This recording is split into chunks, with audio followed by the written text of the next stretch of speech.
Hello, thanks for tuning in. This is my newest SSTO. I'm trying to build the smallest, lightest, quickest SSTOs. Whoa, that was a pretty poor takeoff, but yeah. This is my newest ship, which I've just about managed to recover. This is the 12-part SSTO. Let's just line this up nicely to the runway and then bring it back. Okay, there we go. Beautiful. After several attempts at making a four-wing variant of my previous ship, I had to settle for just redesigning the whole thing, and this is as far as I've got.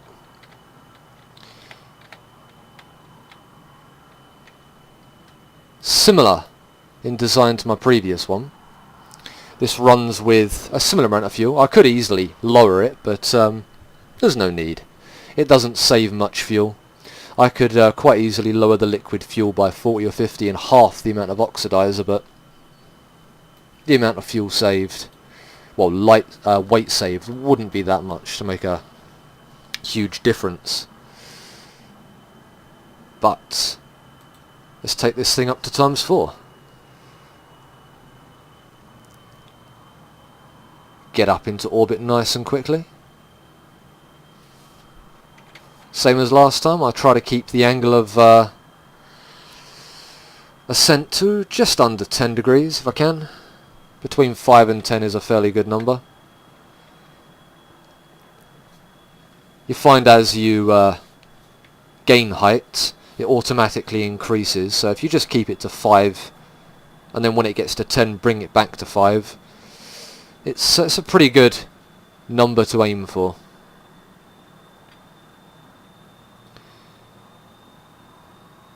This thing really starts picking up speed once it passes the 10-kilometer mark.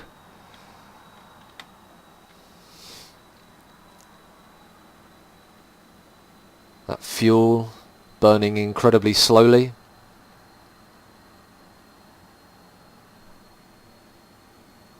This thing doesn't actually require fuel to land. This thing will land quite easily just on its wings, because it's incredibly light and so large on the wingspan. It slows down to about 40, maybe even 30 meters a second, just by gliding down. Wow, I really need to bring this down. ×1. ×4, not enough control there. Obviously this is without an SAS, so all the control inputs are done by me.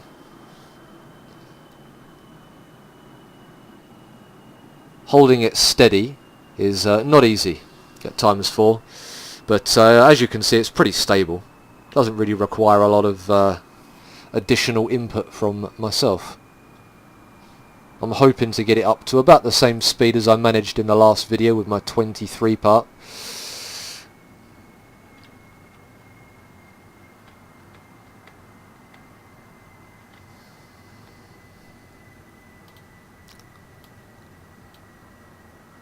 So here it goes. The surface speed does seem to be a bit lower than I would like. But who knows, I might make it up to the 2,200 mark before I hit 35 kilometers and it goes into orbit speed.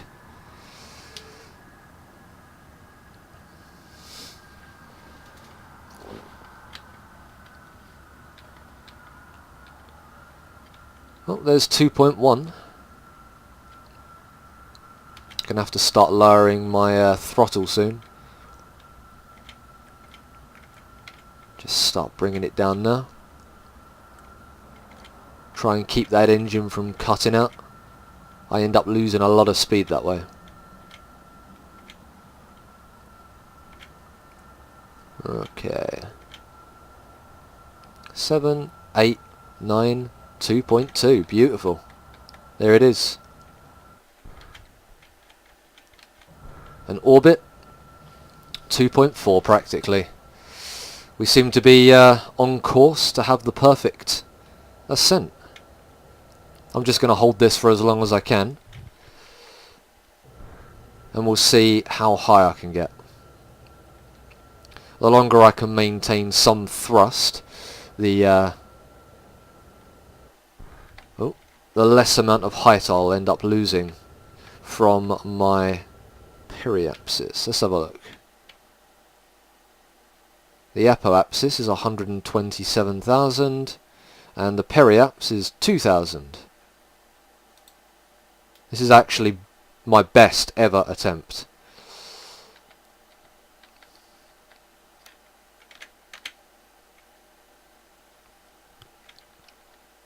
I don't think I've ever had an attempt quite this good. This is magnificent, if I do say so.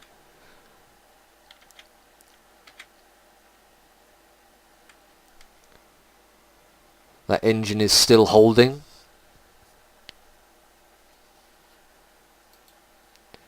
Just set target there at the rover. That sits there as my little marker, so I know where to land.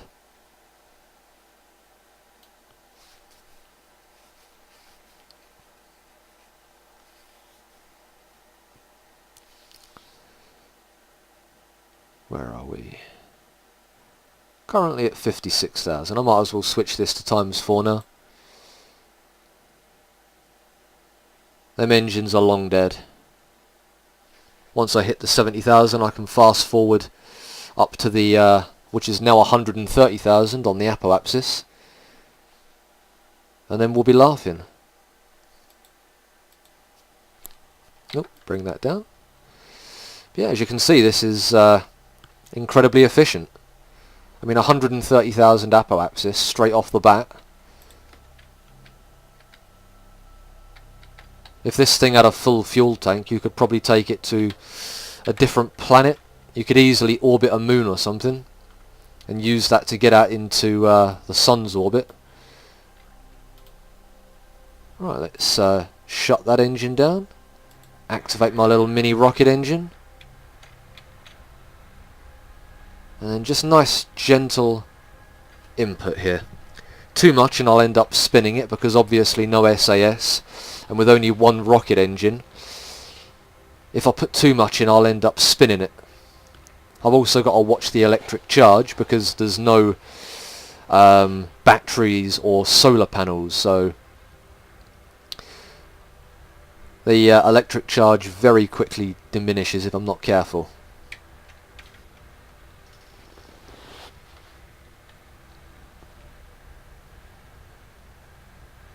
And there we go. 70,000. Lovely. Out of 10, guys. Let me just see in the comments out of 10 how smooth that was. Apart from the takeoff. Ignore the takeoff. That didn't happen. There's my Mark 6. A 12-part SSTO. 72,300 and 131,000. Well, let's bring this bad boy in. Spin this round to a reverse thrust. And now for my terrible landing, because I suck at this. But I will give it my best.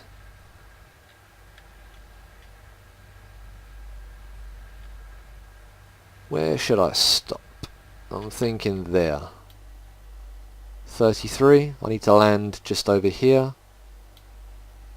It should be fine. If not, we can always change it. It's not like I'm short on fuel, eh?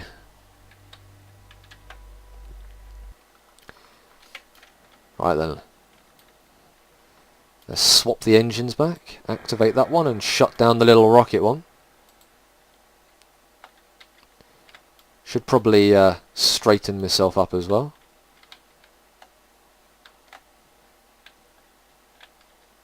There we go. I'm not quite sure why the camera's on a side angle here. That'll probably change back when we get closer to the planet. But there you go, you can have a pretty good look at the plane now. Very simplistic, 4 wings, 3 wheels, 2 engines, then the 1 fuel tank, pod, and air intake. Let's take this thing up to ×4. See where we end up.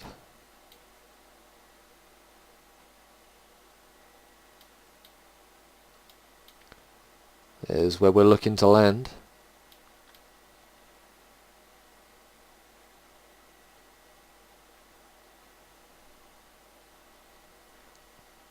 I always get so nervous on this bit. Landing is like my one weakness. Well, not landing itself, but the act of aiming the landing. Landing in a specific location is something I'm not very good at aiming.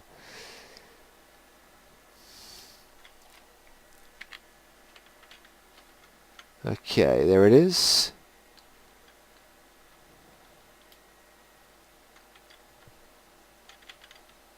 As you can see, I've already gone past it. Put a little bit of throttle in, so once I hit the point where I'm getting oxygen, I can start picking up a bit of speed and get back up there.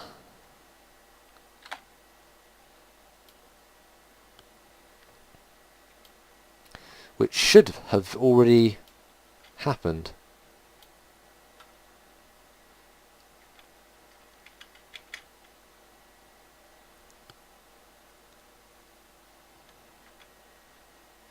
Okay, we're picking up speed now. Just a little bit more. Don't want to put too much in, otherwise I'll overshoot it and then I'll have to turn around and fly back again, which is never fun. I've had to do that a few times.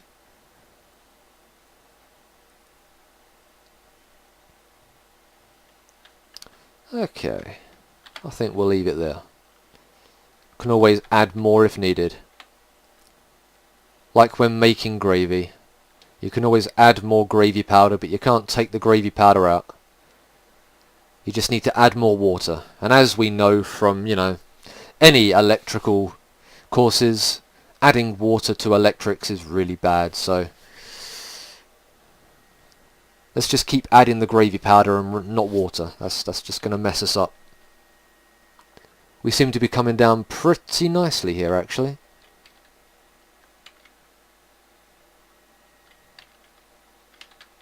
We might miss this by a little bit, but that is looking okay.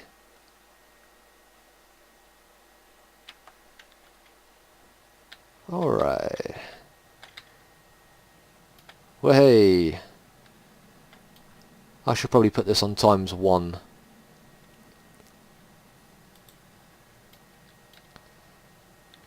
×4 at this speed, not controllable. I'll just let the speed drop and then I can bring this thing round. I should probably spin it the right way up as well. That would help, wouldn't it? Hey, okay.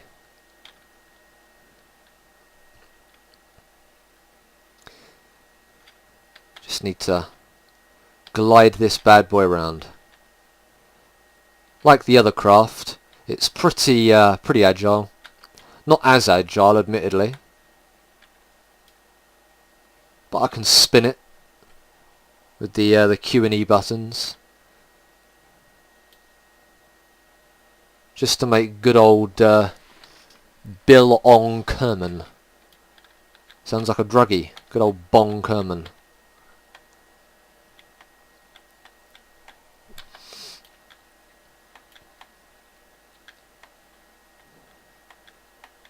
Start to descend, lose a bit of height. We don't need target anymore.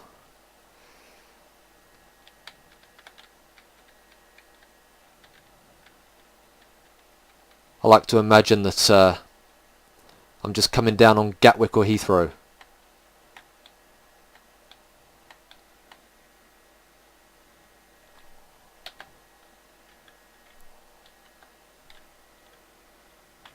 That electric charge is getting pretty low.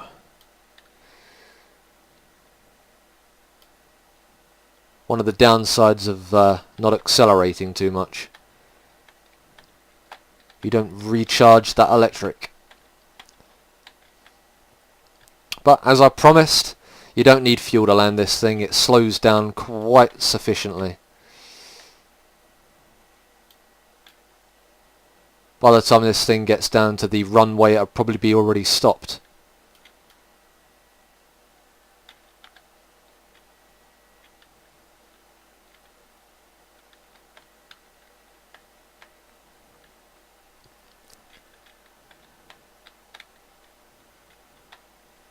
$100 to go. Let's get a little bit of thrust, just to bring it down. Oh, wow, it spins. No. There's always one that has to do that, isn't there? Alright, Billong. You screwed the landing up, but you didn't break the craft. Well, well done. And there we go, guys. A 12-part SSTO. If anything, we've landed it just off of the runway. It could definitely be picked up and reused. Thanks for watching the video. I'm going to start work on a more stable version of a 12-part, or maybe even less parts, and see if I can get this thing to be even more efficient. I think it's the size of them wings that make it a little unstable on takeoff and landing. But thanks for watching. If you liked it, feel free to like, comment and subscribe, and I'll see you in the next video.